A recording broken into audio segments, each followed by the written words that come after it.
राधे राधे मित्रों, आज फिर से एक बार स्वागत है आपका हमारे इस यूट्यूब चैनल पर। मित्रों, आज मैं आपको भगवान श्री कृष्ण और सुदामा के विषय में, उनकी मित्रता के विषय में एक ऐसी बात बताने जा रहा हूँ जो आज तक ना आपने किसी इंटरनेट पर, ना किसी किताब में पढ़ी नहीं होगी। ऐसी आपको भगवान श्री कृष्ण और सुदामा की मित्रता के बारे में बताने जा रहा हूँ।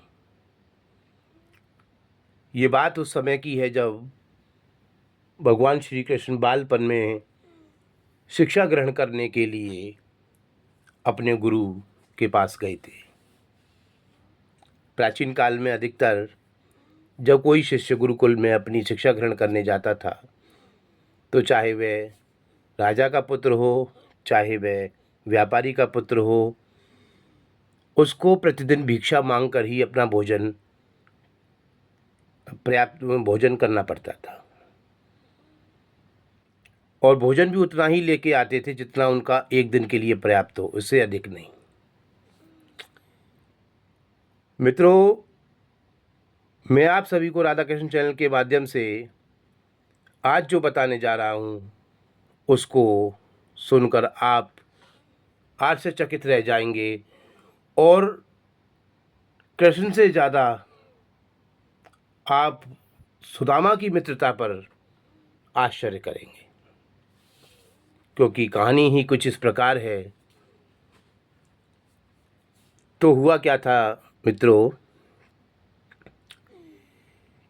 जब श्री कृष्ण शिक्षा ग्रहण कर रहे थे तो एक दिन उनकी गुरु माता ने कहा कि आप जंगल से लकड़ी ले आइए। तो सुदामा और कृष्ण दोनों मित्र जंगल से लकड़ी लेने के लिए जाते हैं। जाते समय उनकी गुरु माता उनको चने की पोटली देती है और कहती हैं कि भूख लगे तो खा लेना। ऐसा कहकर दोनों गुरु माता का आशीर्वाद लेकर जंगल की ओर निकल पड़ते हैं। जंगल में लकड़ियां बीनते बीनते थोड़ा समय हुआ और अचानक से तेज बारिश आने लगी। बारिश से बचने के लिए वो एक पेड़ पर चढ़ गए और दोनों आराम से बैठ गए। तो भगवान श्री कृष्ण ने कहा कि मित्र सुदामा, गुरु माता ने जो चने की पोटली दी है उसे खोल लीजिए, चलो मिल खाते हैं। सुदामा ने कहा कि ठीक है। लेकिन जैसे ही सुदामा ने पोटली को खोला और चने को अपने हाथों से स्पर्श किया, तो देखिए, यहाँ मैं आपको एक विशेष बात बता रहा हूँ कि सुदामा जी भी त्रिकालदर्शी थे। उन्हें भूत, वर्तमान और भविष्य के बारे में भी बहुत कुछ ज्ञान था। भाई, सीधी सी बात है, आप भी समझ सकते हैं, जो भगवान का मित्र है, सखा है, तो वो ज्ञान में मामूली व्यक्ति तो नहीं होगा। तो उन्होंने जैसे ही पोटली खोलकर चने को स्पर्श किया, तो उन्होंने उस त्रिकालदर्शी और अपने ज्ञान से देखा कि उस पोटली में जो चने थे वो किसी ऐसी महिला के चने थे जिसने दिए। उसने कहा था कि इन चनों को जो भी व्यक्ति खाएगा वो अपने जीवन में बहुत बड़ी दरिद्रता और गरीबी को देखेगा और गरीब हो जाएगा, दरिद्र हो जाएगा। सुदामा जी समझ गए और उन्होंने सोचा कि मेरा मित्र सखा कृष्ण तो समस्त संसार का पालन करता है। यदि ये दरिद्र और गरीब हो गया तो समस्त पृथ्वी और संसार के लोगों का क्या होगा। तो उन्होंने कृष्ण से कहा कि मित्र अभी बारिश थोड़ी कम हो जाए तब खाते हैं, और धीरे धीरे उन चनों को खाना प्रारंभ कर दिया। लेकिन सुदामा ने अपने मित्र को एक भी दाना नहीं दिया। चने सारे खाने के बाद समाप्त हो गए और कुछ समय बाद बारिश भी बंद हो गई।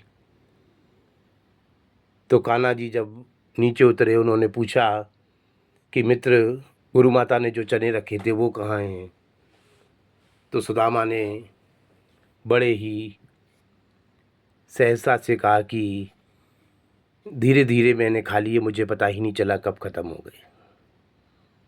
तो श्री कृष्ण ने मुस्कुराते हुए कहा, कोई बात नहीं मित्र, ये मुझ पर तुम पर उधार रहे, मैं फिर कभी खा लूँगा। चलो लकड़ियाँ लेकर चलते हैं, गुरु माता इंतज़ार कर रही होंगी।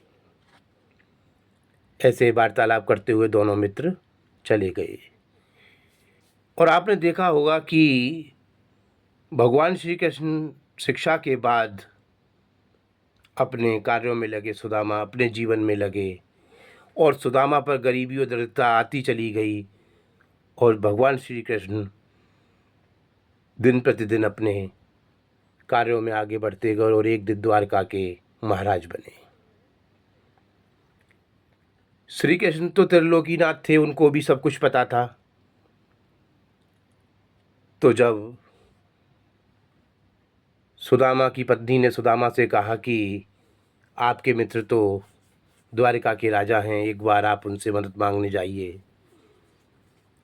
तो श्री कृष्ण के पास वो जब मदद मांगने जाते हैं तो 3 मुट्ठी चावल पर भगवान श्री कृष्ण तीनों लोक देने को तैयार हो जाते हैं। ऐसी थी उन दोनों की मित्रता। तो मित्रों, आज मैंने आपको जो कहानी बताई है, आप कमेंट बॉक्स में अवश्य बताइए कि आपको कैसी लगी। और ऐसी ही ज्ञानवर्धक कहानियों के लिए और वेदों से जानकारी प्राप्त करने के लिए मेरे चैनल को लाइक करें, सब्सक्राइब करें और शेयर करें। धन्यवाद।